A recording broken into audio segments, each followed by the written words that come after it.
The sound of my front door opening at 3 a.m. made me freeze mid-breath, and there stood my son with cold eyes and clenched fists. "We need to talk," he said firmly, pulling out a white envelope and dropping documents on my coffee table. When I saw the number at the bottom, $500,000, my chest tightened and I gripped the armchair. The way he crossed his arms, the way his voice turned demanding when he said, "This is your responsibility now," told me my son had crossed a line he couldn't uncross. The lesson I taught him next would leave him speechless. Before we continue, please subscribe to the channel and write in the comments what time it is where you are now. I'd been sitting in my living room at 3 a.m., unable to sleep again, nursing a cup of cold coffee when I heard my front door opening. The sound made me freeze mid-breath. I always kept that door locked, and only one person still had a key. My son Michael stepped into the dim light, but this wasn't the man I remembered. His eyes were cold, calculating, and his hands were clenched into fists at his sides. His expensive suit was wrinkled like he'd been wearing it for days, and dark circles shadowed his face. "We need to talk," he said firmly, his voice carrying none of the warmth it once held. There was something demanding in his tone, something that made the hair on my neck stand up. I started to set down my coffee cup, but before I could even respond, Michael was already moving. He reached into his jacket and pulled out a white envelope, then strode to my coffee table where old family photos were scattered. Without a word, he dropped the documents onto the coffee table with a sharp slap. Papers spilled out, legal documents, loan agreements, official letterheads. When I saw the number at the bottom, $500,000, my chest tightened, and I gripped the armchair so hard my knuckles went white. "What is this?" I managed to whisper, my throat suddenly dry. Michael crossed his arms and stood over me, studying my reaction like a predator watching prey. The way he positioned himself, the way his voice turned demanding when he spoke next, told me my son had crossed a line he couldn't uncross. "This is your responsibility now," he said, each word dropping like a stone into still water. The coffee cup slipped from my fingers. Brown liquid spread across the floor like spilled blood. I gripped my chair arms until my arthritic joints screamed. "How is that possible?" No guilt flickered across his face, just a cold calculation. "Remember those insurance papers you signed last year?" They weren't insurance documents. He straightened his tie with practiced ease. They were equity loan applications. "This house has been my collateral for 18 months. The room spun. I remembered that day clearly. Michael visiting with his briefcase, explaining something about protecting my assets. I'd trusted him completely, signed wherever he pointed, proud my successful son was looking out for his old man. The memory now felt like a knife twisting in my chest. How carefully he'd positioned the papers, how patient he'd been as I struggled to read the fine print, how he'd smiled and called me Dad after each signature. "But you told me these were insurance documents. You lied about what I was signing." "I simplified the explanation," he corrected matter-of-factly. "You signed willingly. The documents are legally binding." Michael began pacing, expensive shoes clicking against my floor. "Morrison Financial is calling in the loan. 30 days, or they take everything." He stopped and faced me directly. "This is your responsibility now." The words hit me like a physical blow. I stared at this stranger wearing my son's face and felt something break inside my chest. Not my heart. Something deeper. The foundation of trust I'd built our relationship on. My responsibility? The words tasted bitter. "Michael, this is fraud. This is business," he cut me off, voice sharp as a blade. "And you're going to handle it. Find a way to pay, or lose everything." He gestured around my living room with casual indifference. "What were you planning to do with this place anyway? You're 72, you should be in assisted living." The casual cruelty in his voice hit harder than any physical blow. I looked at this man I'd raised, sacrificed everything for, and saw a complete stranger. "I worked 3 jobs to put you through college," I whispered, "and I appreciate that. But appreciation doesn't pay $500,000. Michael pulled out his phone, already dismissing me. "You have 30 days, Dad." Figure it out. As I sat surrounded by shattered coffee cup pieces and shattered illusions about my son, something stirred inside me. Something that had been dormant too long. Michael thought he knew everything about his old man.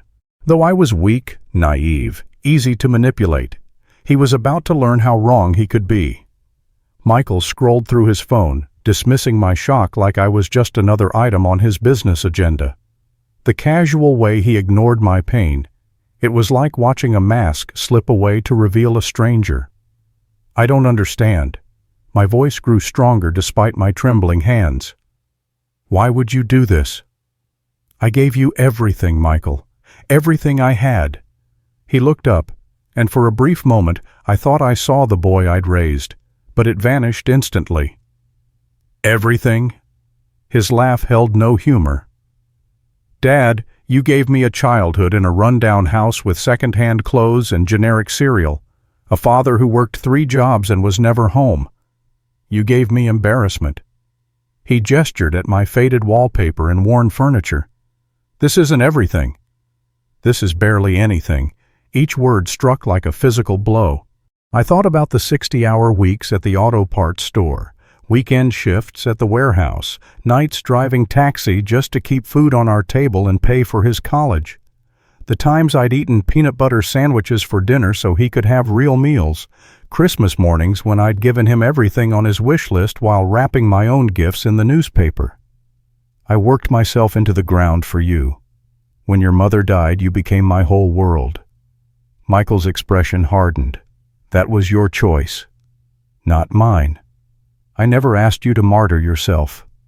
He walked to my window, staring at his BMW gleaming under the streetlight. A car worth more than I'd made in 3 years.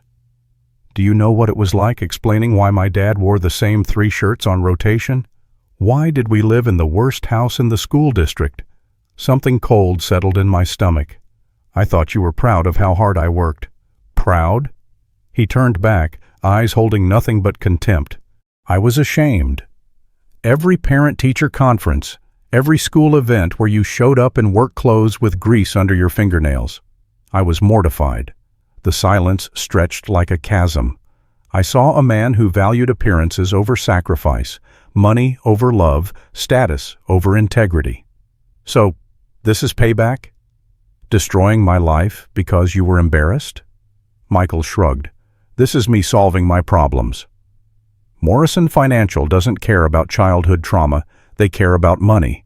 And if I don't pay them, his voice cracked slightly, they'll come after both of us in ways that make losing this house seem minor. For the first time, I heard fear beneath his coldness. Michael was terrified, trying to make his terror my problem. What kind of people did you borrow from? The kind who don't accept excuses. Who makes problems disappear permanently? He ran, shaking fingers through his hair. I needed capital for a business investment. A tech startup opportunity that seemed like a sure thing. My business partner convinced me we could triple our investment in 6 months. And it wasn't a sure thing. It was a complete scam. The whole company was fake. Fake offices, fake employees, fake financial projections. By the time I realized what was happening, they'd disappeared with everything. His voice cracked. Everything's gone, Dad. My savings, my retirement fund, money I borrowed against my credit cards. And when I couldn't make the payments, they introduced me to Morrison Financial. I studied his face and saw past the expensive suit to the scared little boy he used to be. But this time, I couldn't fix his problems with a hug and bedtime story. Why didn't you come to me before it got this bad? Michael's laugh was bitter. Help? What help could you offer? You live paycheck to paycheck in a house worth maybe $200,000. I needed real money, not pocket change. The contempt was so complete, so devastating, that something inside me shut down. Not broke, just closed off completely. I'd spent 35 years believing my love and sacrifice were building something beautiful. Instead, I'd raised someone who saw my sacrifices as weakness. You need to leave. Michael blinked, surprised by my sudden calm. What? Leave my house. Now. I stood slowly, knees protesting. We're done talking tonight. We haven't solved anything. The debt. The debt is your problem. You created it. You figure out how to handle it. His face flushed red. You don't understand. If I don't pay them, they'll take the house anyway, put you in the hospital while they're doing it. Then you better figure out how to pay them. Michael stared like I'd spoken a foreign language. Then his expression shifted from surprise to fury. Fine. He pulled out his phone. I didn't want to do this, but you're forcing my hand. He started dialing. Morrison Financial? This is Michael Peterson. I need to accelerate the timeline on the Peterson account. I watched my son make the call that would destroy my life and felt something I'd never felt when looking at him. Complete disappointment. Not in his choices, but in who he'd become. But as I listened to him threaten my security to get his way, I realized something important. Michael thought he knew everything about his old man. I thought I was weak, helpless, naive. He was about to learn how catastrophically wrong he could be. After Michael left, I sat until dawn surrounded by scattered family photos and the lingering scent of his expensive cologne mixed with desperation. My coffee cup lay shattered on the floor, but I couldn't bring myself to clean it up. Instead, I stared at a photograph near my feet. Michael at 7, grinning toothlessly while riding my shoulders at the county fair. I remembered that day with painful clarity. 3 months after Sarah's funeral, Michael had been asking why other kids had mommies at school events while his daddy always came alone. I'd spent my last $40 on fair tickets and cotton candy, telling him we were going on a special adventure just for boys. He'd laughed so hard on the Ferris wheel that other families smiled at us. When has that changed? When has my love stopped being enough? The house felt impossibly quiet after his departure. I walked through rooms that suddenly seemed smaller, emptier, filled with ghosts of conversations that would never happen again. In the kitchen, I noticed the refrigerator still displayed his high school graduation photo, me beaming with pride beside him in his cap and gown, both of us believing the future held nothing but possibility. I pulled down the photo and studied it carefully. At 18, Michael had possessed something I'd lost track of over the years. Genuine gratitude. He'd hugged me so tightly that day, whispering, "Thank you for everything, Dad. I'm going to make you proud." His eyes had been bright with tears of joy, not the cold calculation I'd seen tonight. What had happened to that boy? When had appreciation curdled into resentment? I found myself walking to his old bedroom, flipping on the light switch that still squeaked after all these years. The room remained exactly as he'd left it when he moved out at 25. Baseball trophies on the dresser, honor roll certificates framed on the wall, his old desk where I'd helped him with homework countless nights. But now, seeing it through the lens of his contempt, every carefully preserved memento felt like evidence of my failure. The participation trophy from Little League that I'd been so proud of, had he been embarrassed even then? The science fair ribbon I'd hung with such care, had he wished it was first place instead of third?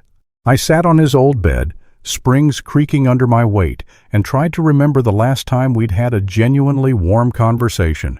It had been at least 2 years, maybe longer. Our recent interactions had become increasingly perfunctory. Quick phone calls where he'd ask about my health with the distant politeness of someone checking items off a list. Holiday visits that felt more like obligations than celebrations. I'd attributed it to his busy career, his adult responsibilities. I'd told myself that growing apart was natural, that successful children often outgrew their childhood homes. But now I wondered if the distance had been intentional, if he'd been pulling away not because he was too busy, but because he was ashamed of where he'd come from. Sarah's death had hollowed me out completely. She'd been our planner, our dreamer, talking about Michael's college fund and family vacations. When cancer took her, it took all our plans, leaving me to raise a 6-year-old on an income that barely covered rent. I thought about the night I'd found Michael crying because kids at school had been discussing their father's jobs. Tommy's dad was a lawyer. Jessica's dad was a doctor.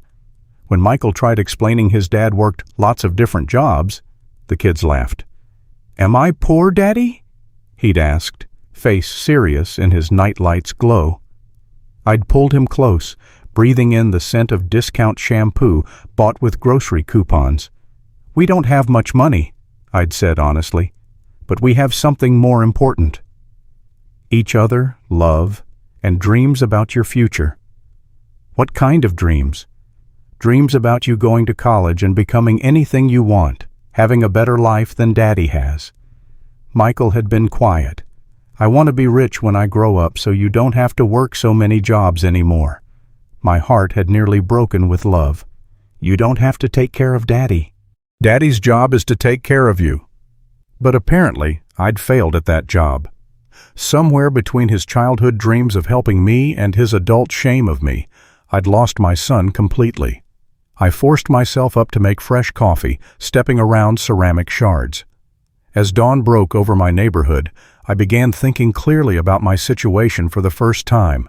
$500,000. Might as well be $5 million. My house was worth maybe $250,000 on a good day. I owed $30,000 on the mortgage. My savings held exactly $3,047, money I'd been accumulating for a desperately needed roof. I pulled out my laptop and researched Morrison Financial Group. What I found chilled my blood. They weren't legitimate lenders. They were loan sharks with corporate addresses and expensive lawyers. Predatory lenders specializing in desperate people with gambling problems. The kind who had no problem destroying families to collect debts. By noon, I'd made 3 calls. Legal aid explained proving fraud would be nearly impossible without witnesses. My bank confirmed Michael had used forged documents for a home equity loan 18 months ago, payments current until 6 months ago when his investments collapsed. The 3rd call was to Detective Ray Morrison, my old friend from the military, no relation to Morrison Financial. He was retired but still had connections. "David, it's been too long. How are you holding up?" I explained everything, my voice steady until I reached Michael's contempt for my sacrifices. Then I had to stop and collect myself. "Jesus, David, I'm sorry. What can I do?"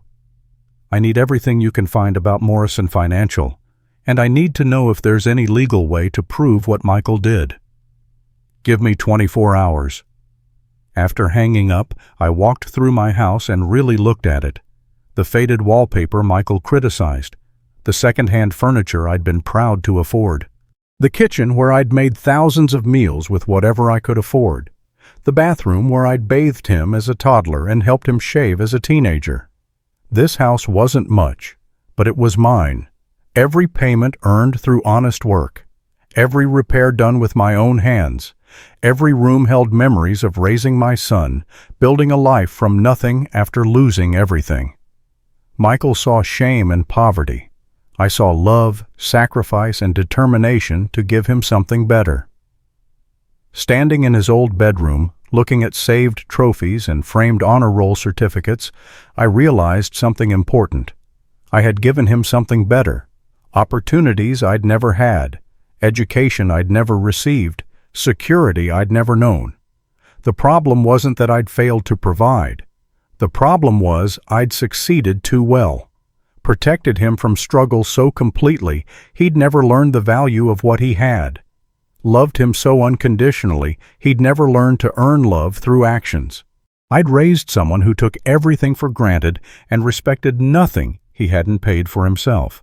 But I'd also raised him to be smart, ambitious, and resourceful.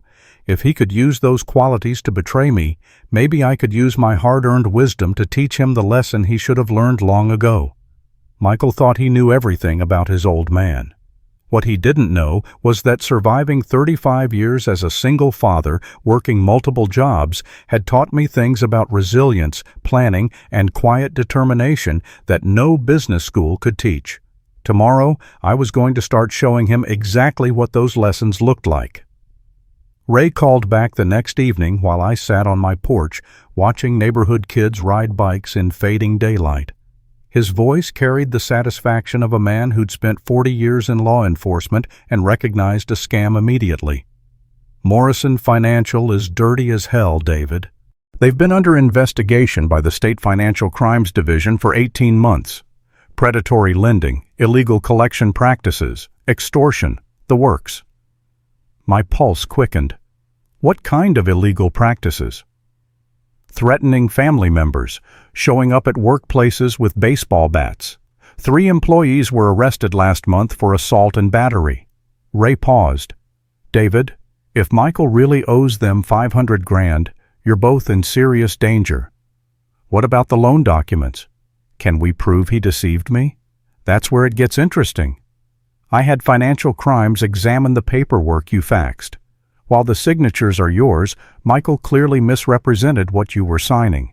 He told you they were insurance documents when they were actually equity loan applications. My heart raced. So we can prove fraud through deception? We can prove fraudulent misrepresentation. Michael deliberately deceived you about the nature of the documents. But here's the thing. Morrison Financial had to know this was a deceptive practice when they processed the loan. Legitimate lenders verify that borrowers understand what they're signing. What does that mean? Morrison Financial knowingly participated in fraudulent misrepresentation, making them complicit. The loan is legally invalid. Ray's voice took on his old cop tone, but proving that in court could take years and cost more than you have. These people don't fight fair, and they don't wait for judges. I watched 7-year-old Emma from next door learning to ride without training wheels, her father jogging beside her ready to catch her if she fell. The sight made my chest ache with memories of teaching Michael the same skill 28 years ago. There's something else. Morrison's been making noise about going legitimate.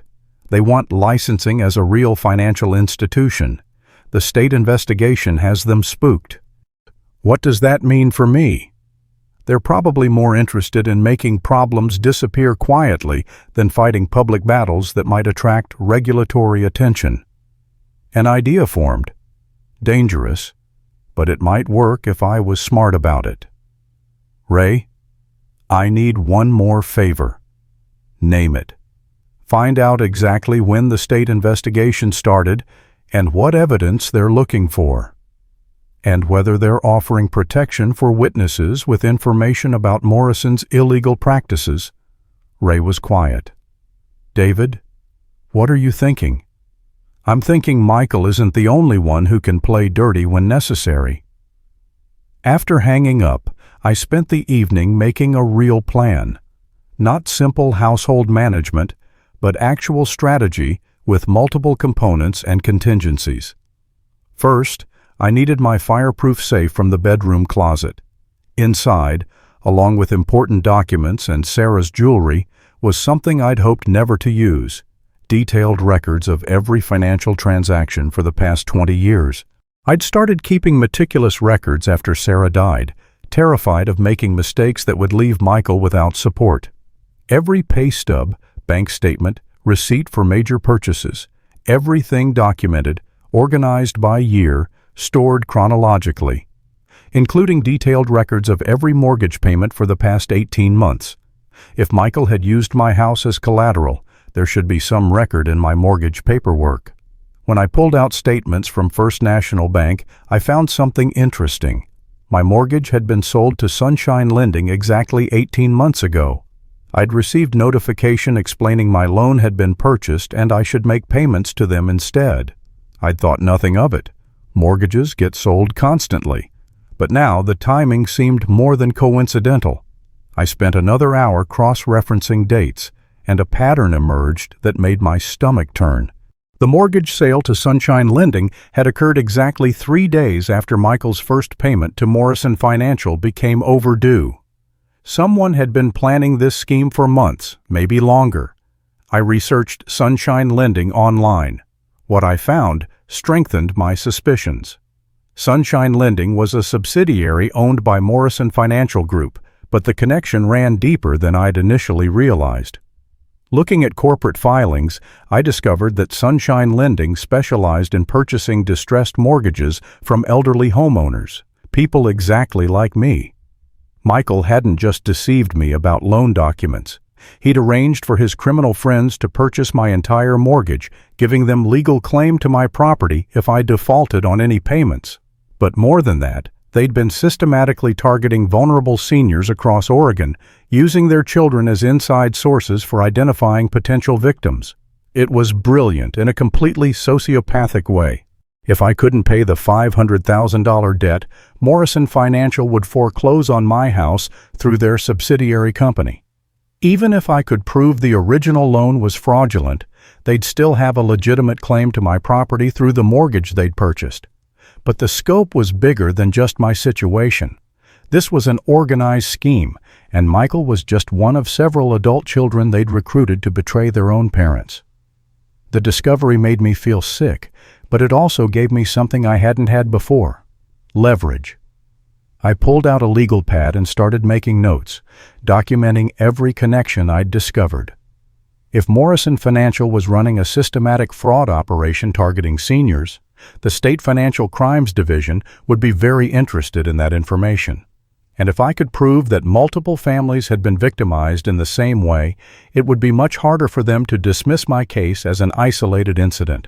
Michael had set up a system where he couldn't lose, and I couldn't win. Except for one thing he hadn't counted on. I wasn't the naive old man he thought. I spent the next 2 hours calling information numbers and researching property records online. What I found confirmed my worst fears and gave me my best hope. Over the past 18 months, Sunshine Lending had purchased mortgages from 47 elderly homeowners in Oregon. In each case, the original mortgage holder had been contacted by their adult child about insurance paperwork or estate planning documents within weeks of the purchase. It was a conspiracy, and the evidence was all there in public records for anyone smart enough to connect the dots. I made 3 more calls. First, to a Portland Tribune reporter who'd written about predatory lending in Oregon. Second, to the State Financial Crimes tip line. Third, to my son. Michael answered immediately, voice carrying the smooth confidence of someone who thought he held all the cards. "Dad, I was hoping you'd call. Have you had time to think about handling your responsibility?" "I've had time to think about responsibility, family, and the difference between love and enabling." "Good. So you understand we need to work together to solve this." "We're definitely going to solve this, Michael. But probably not how you're expecting." "What do you mean?" "I've spent 36 hours learning interesting things about Morrison Financial Group. About Sunshine Lending. About what happens when criminal organizations try to legitimize themselves while under active state investigation." The silence stretched so long I thought he'd hung up. When he spoke, his voice had lost its confident edge. "Dad, I don't know what you think you've figured out, but I figured out you're in much bigger trouble than you told me. And your solution isn't just morally wrong, it's legally stupid. You don't understand." "I understand perfectly. You borrowed money from criminals for bad investments. When you couldn't pay back, you decided to make it my problem by deceiving me about loan documents. But you got sloppy, Michael. You left a trail, heavy breathing on the other end. What do you want?" "I want you at my house tomorrow at 7 p.m., alone. Bring every document related to Morrison Financial and Sunshine Lending." "Why would I do that?" "Because I'm going to teach you something business school didn't cover. The difference between being smart and being wise." I paused. "And because if you don't show up, I'm calling Detective Morrison at Portland PD and telling him everything I know about your friends at Morrison Financial." Michael's voice cracked. "You wouldn't do that. It would destroy me." "Son, you destroyed yourself. I'm just deciding whether to help you clean up the mess or let you drown in it." I hung up before he could respond and sat back, feeling something I hadn't felt in months. Hope. Tomorrow night, Michael was going to learn his old man still had a few tricks to teach him. Michael arrived at exactly 7 p.m., but he wasn't alone.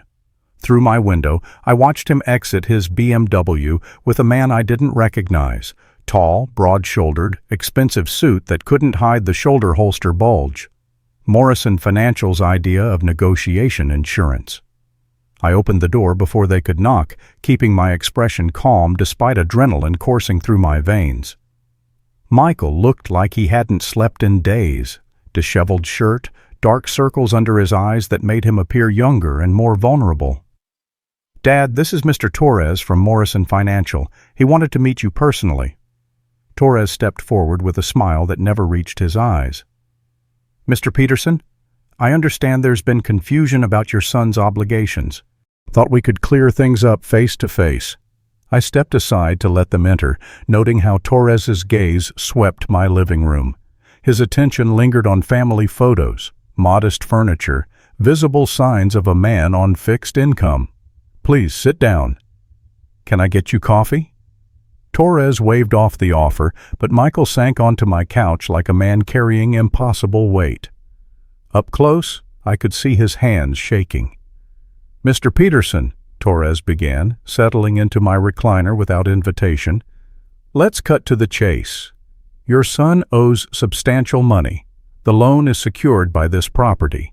We're prepared to be reasonable about payment terms, but we need a good faith effort to resolve this." I nodded thoughtfully. "That's generous, Mr. Torres. I'm curious, though, when you say secured by this property, are you referring to documents where my son told me I was signing insurance paperwork when I was actually signing loan applications?" Torres's expression didn't change, but his shoulders tensed. "I'm not sure what you mean." I walked to my kitchen counter and picked up a manila folder I'd prepared. "I mean these documents," I said, pulling out photocopies and setting them on the coffee table. "The ones where my son told me I was signing insurance paperwork when I was actually signing loan applications." Michael's face went pale. "Dad, what are you doing?" "Having an honest conversation about fraudulent misrepresentation." I pulled out another set of papers.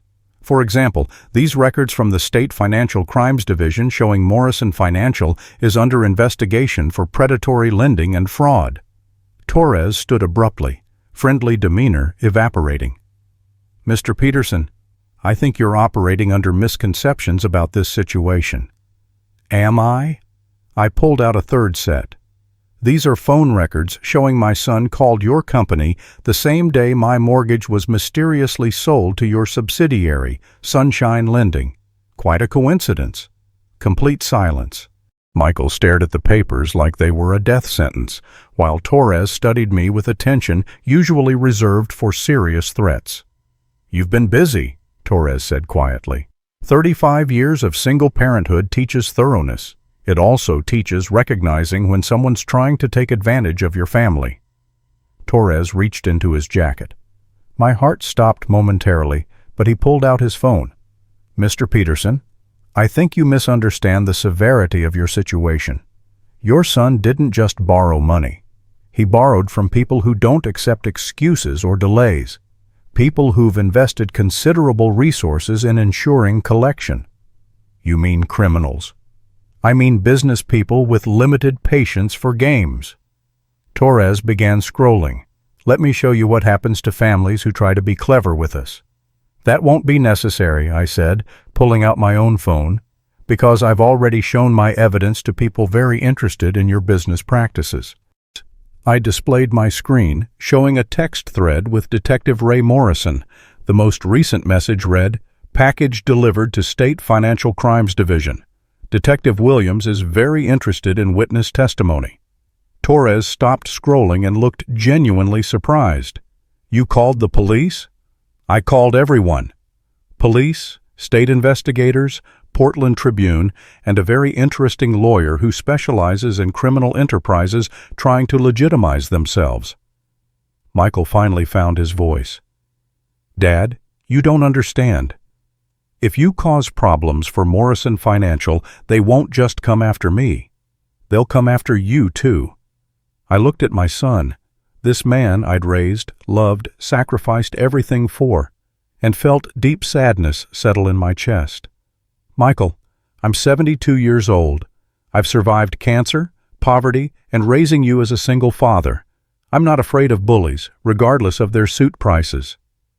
Torres put away his phone and fixed me with a stare meant to intimidate.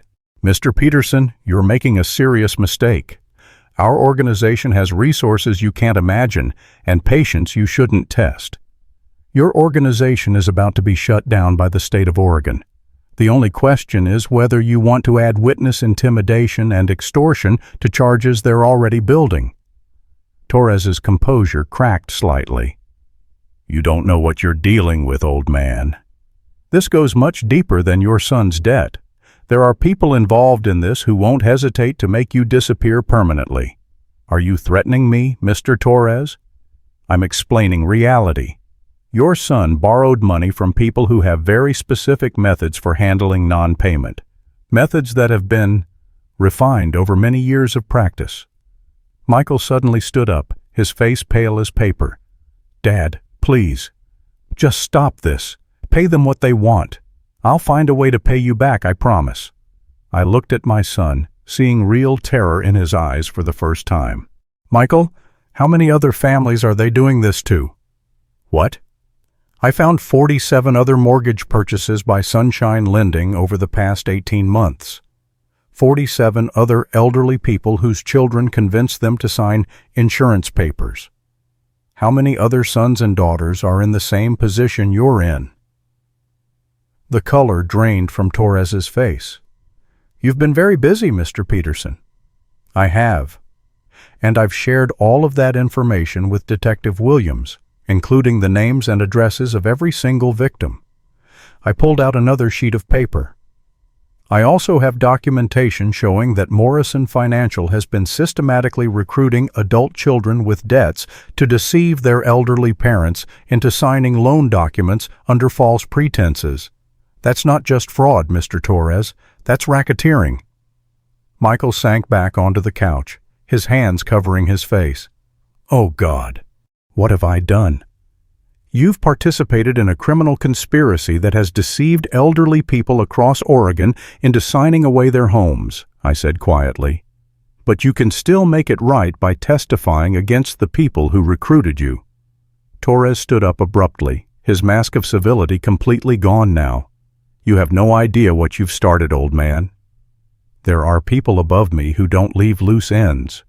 Are you threatening a witness in a federal investigation, Mr. Torres? Because Detective Williams is very interested in recording that kind of threat." I held up my phone again, showing the recording app that had been running throughout our entire conversation. Torres's face went through several shades of red before settling on a dangerous purple. "You recorded us?"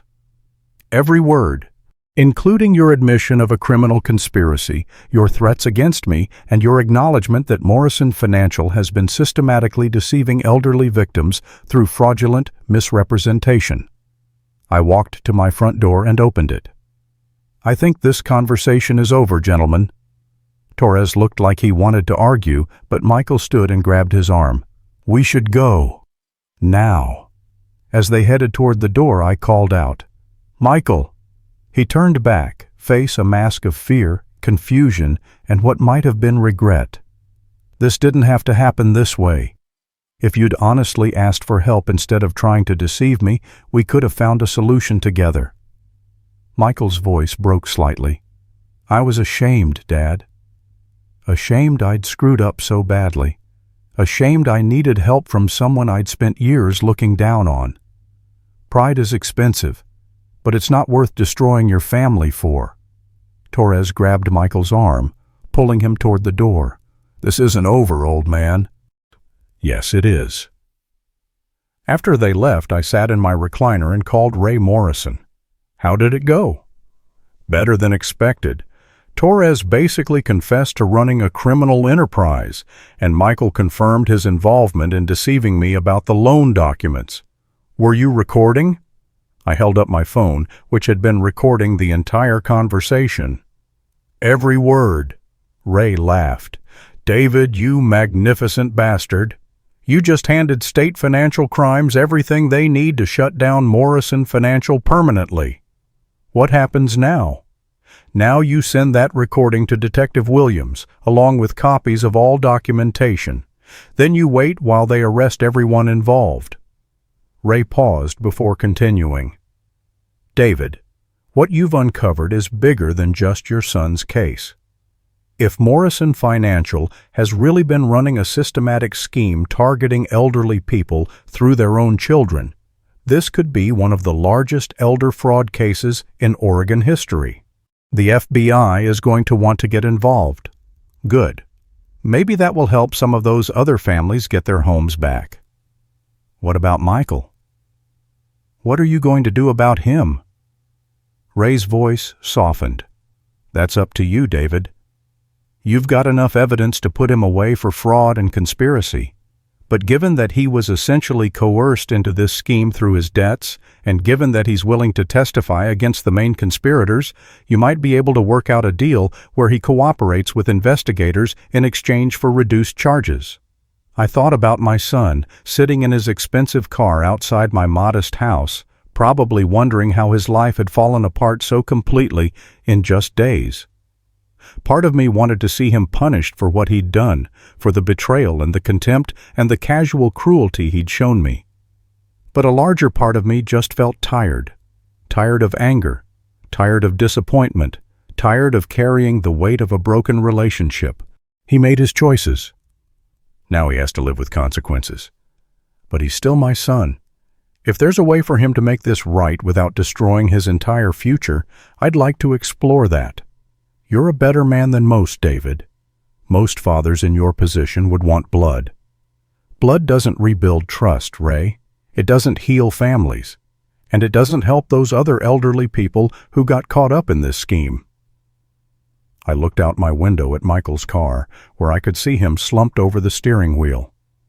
If Michael testifies and helps put these people away, maybe some good can come from all this damage. I'll talk to Detective Williams about setting up a meeting. If Michael is willing to cooperate fully and provide evidence against Morrison Financial, they might be willing to work with him. And if he's not willing, Ray's voice hardened, then he goes down with the rest of them. This isn't just about you anymore, David. There are dozens of other victims, and some of them have lost everything. Justice needs to be served. No, I'm just a father who remembers what it felt like to love his son unconditionally. But as I hung up and began preparing the evidence package for Detective Williams, I realized something important had changed in me over the past few days. I still loved my son. I always would. But I was no longer willing to enable his selfishness or sacrifice my own dignity to protect him from consequences of his choices. That lesson was long overdue. 3 weeks later, I was reading the morning paper on my front porch when Michael's BMW pulled into my driveway. He climbed out slowly, like a man carrying invisible weight, and walked toward me with none of his previous arrogant confidence. The morning news had been full of stories about the Morrison Financial takedown, 43 arrests across 3 states, $17 million in fraudulent loans, dozens of elderly victims who would finally get their homes back. Michael's testimony had been crucial in mapping out the entire criminal network, and his cooperation had earned him a plea deal that would keep him out of prison. But I knew the real punishment for Michael wasn't legal. It was having to live with what he'd done to his own father and to all those other families. He looked different now, younger somehow, despite stress lines around his eyes. His expensive suit had been replaced with simple jeans and a button-down shirt, clothes that resembled the boy I remembered rather than the stranger who'd threatened my security 3 weeks ago. "Dad, can we talk?" I folded my newspaper and gestured to the empty chair beside me. "Of course." Michael climbed the steps slowly and settled into Sarah's old rocking chair, the one I'd never been able to part with. We sat in comfortable silence, watching Mrs. Henderson tend her flower garden across the street. It was the first peaceful moment we'd shared in years. "The prosecutor called yesterday," Michael said finally. "The last of the Morrison Financial arrests were made. Torres got 15 years. The man above him, the one who was really running the operation, got 25 to life." I heard. Ray Morrison called me yesterday evening. "They said without our testimony and your evidence, they might not have been able to connect all the pieces. Dozens of families are getting their homes back because of what you did. The prosecutor wants me to testify against them. In exchange, they'll reduce my charges to fraud and conspiracy, with probation recommendation instead of prison." His voice barely rose above a whisper.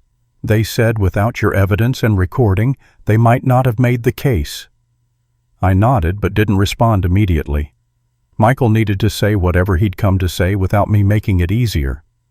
"I've been thinking about what you said, about pride being expensive, about the difference between being smart and being wise." He ran his hands through his hair, a gesture I remembered from childhood whenever he was working through difficult problems. "I destroyed everything, didn't I?" "You made very poor choices, but destroyed is a strong word." Michael laughed bitterly. "I lost my job when the FBI showed up at my office. My savings are gone. My credit is ruined. And I nearly cost you your house because I was too proud to ask for help and too stupid to understand what really mattered." "What really matters, Michael?" He was quiet, rocking slowly in Sarah's chair. "Family, integrity, taking responsibility for mistakes instead of making them someone else's problem." I felt something tight in my chest begin to loosen. Those are good lessons, even if they came at a high price. I've been thinking about something else too. About all those years I was ashamed of you for working multiple jobs and living in this house. About how I thought success meant expensive things and looking important to others. And now? Now I think success means being the kind of person who keeps their word, takes care of their family, earns respect through actions instead of demanding it because of possessions. Michael's voice cracked. "I think success means being like you, Dad. And I don't know if I can get there from where I am now." The morning sun warmed the porch, and I could hear children playing in the distance. Sounds of normal life continuing despite recent upheaval. I thought about the angry, entitled man who'd shown up with fraudulent documents and threats. That man was still somewhere inside my son, but so was the frightened little boy who'd once asked if we were poor. "Michael, do you remember when you were 12 and broke Mrs. Patterson's window with a baseball?" Michael smiled for the first time since arriving. "You made me use my allowance to pay for it, even though it took 3 months to save enough. Do you remember why? You said I needed to learn that actions have consequences, and taking responsibility for mistakes was more important than avoiding them. That lesson still applies. You made a mistake, a big one that hurt people you care about. Now you have to take responsibility for fixing it, even if it takes years."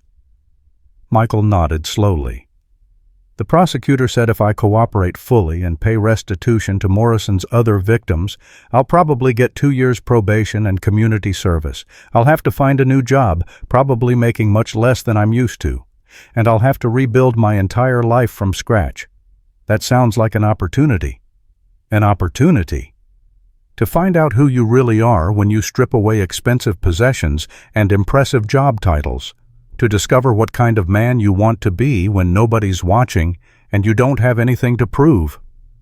Michael was quiet for several minutes, rocking gently in his mother's chair. When he finally spoke, his voice was stronger. "I want to be the kind of man who would make you proud, Dad. Not because of what I own or where I work, but because of how I treat people and the choices I make when things get difficult. You already are that man. You just lost sight of him for a while. How can you say that? After everything I did to you, I looked at my son, really looked at him, and saw past mistakes and poor choices to the person I'd raised him to be.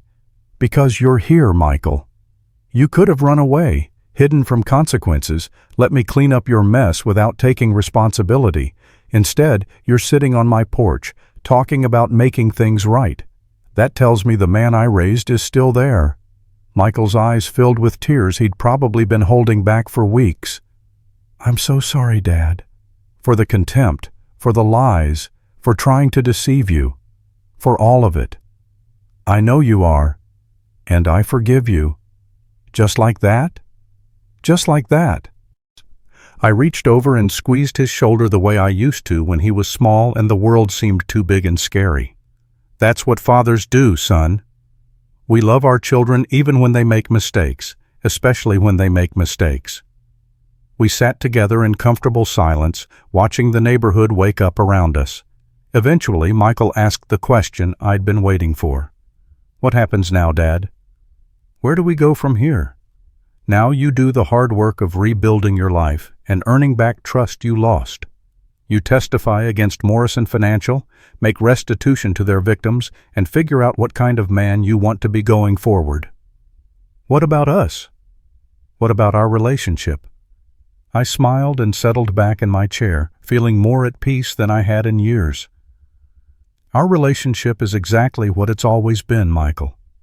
You're my son, and I love you. That never changed, even when you lost sight of it." "Even after everything I put you through?" "Especially after everything you put me through.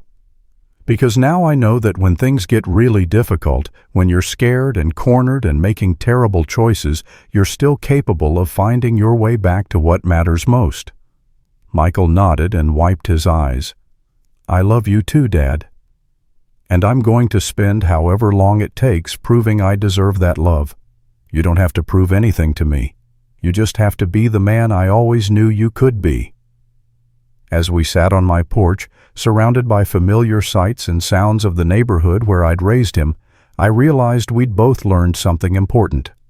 Michael had learned that success without integrity was just expensive failure, and I had learned that loving someone doesn't mean protecting them from consequences of their choices. Sometimes, the greatest gift you can give someone you love is the opportunity to fall down and get back up on their own. 1 year later, Michael had not only completed his community service, but had also started volunteering at a financial literacy center for seniors, teaching elderly people how to recognize and avoid the same predatory lending schemes he'd once helped perpetrate. When he called to tell me that 3 families had avoided losing their homes because of his warnings, I heard something in his voice I hadn't heard since he was a child: genuine pride in doing something good for others rather than for himself. 6 months after that, when Michael called to tell me about his new job as a financial counselor at a local credit union, helping people avoid the predatory lending traps he'd fallen into, I could hear something in his voice that had been missing for years. And for the first time in decades, when he said, "I love you, Dad," at the end of our conversation, I heard the same unconditional love in his voice that I remembered from when he was 7 years old, riding on my shoulders at the county fair. Some lessons take a lifetime to learn. Some bridges take years to rebuild. But some love, the kind between a father and son, is strong enough to survive even the worst mistakes we make along the way. That's a lesson worth remembering, no matter how old you get or how badly you think you've failed the people you love most. If you enjoyed this story, I'd be grateful if you'd like this video and subscribe to the channel. Share your thoughts about family, forgiveness, and the lessons that shape us in the comments below. Thank you for spending this time with me, and remember, it's never too late to choose who you want to be.